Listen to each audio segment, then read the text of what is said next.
శుభమస్తు. శ్రీరామ జయం. ధనత్రయోదశి నాడు బంగారం కొనాలా? ధనత్రయోదశి నాడు ఏం చేయాలి? ధనం అంటే బంగారం కాదు. ప్రస్తుత తరుణంలో ధనత్రయోదశి నాడు బంగారం కొనకూడదు కొనకూడదు కొనకూడదు అని ఎన్ని ఏండ్లుగా మేము చెబుతున్నప్పటికీ కొనేవారు కొంటూ ఉంటారు, పూజించేవారు పూజిస్తూనే ఉంటారు. ధనత్రయోదశి నాడు బంగారం పైన వ్యామోహం వదలాలి.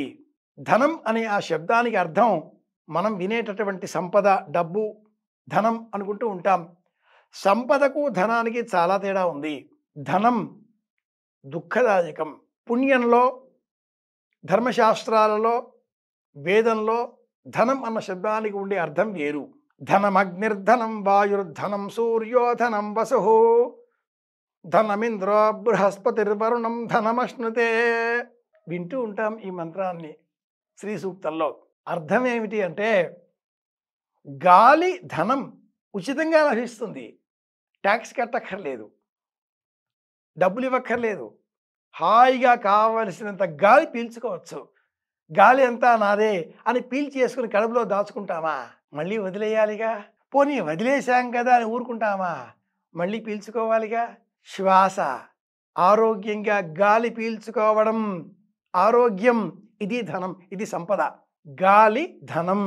శరీరంలో ఒక ఉష్ణోగ్రత ఉంది, 108 అన్ని అమ్మో ప్రమాదం.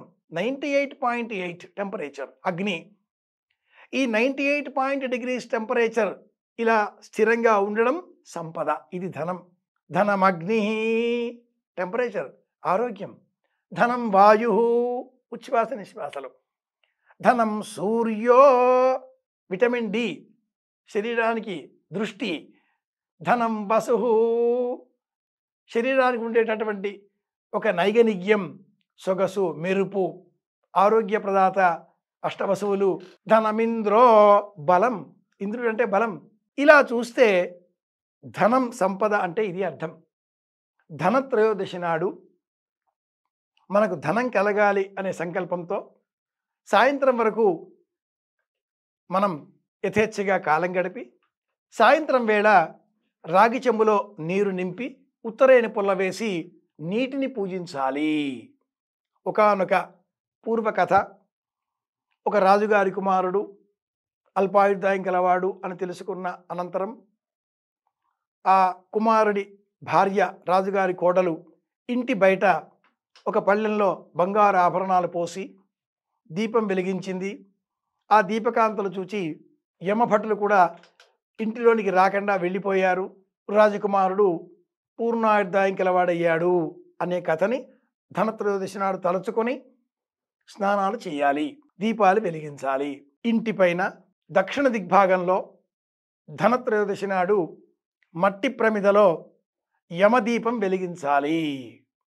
దీపావళి అనే పేరిట నిర్వహించే 5 రోజుల పండుగకు ధనత్రయోదశి మొదటి రోజు. ధనత్రయోదశి, నరక చతుర్దశి, దీపావళి, బలిపాడ్యమి, యమద్వితీయ.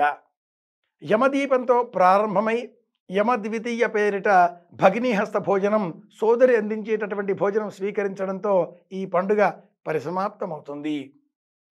శాస్త్రబద్ధమైన పద్ధతులలో ధనత్రయోదశిని నిర్వహించుకుందాం. బంగారం కొనకుండా బంగారాన్ని పూజించే ప్రయత్నం చేద్దాం. ఉత్తరేణి వేసిన నీటిని స్నానార్థం వినియోగిద్దాం. అందరి క్షేమాన్ని కోరుదాం. మళ్ళీ కలుసుకుందాం. నేను మీ కాకునూరి. శుభమస్తు.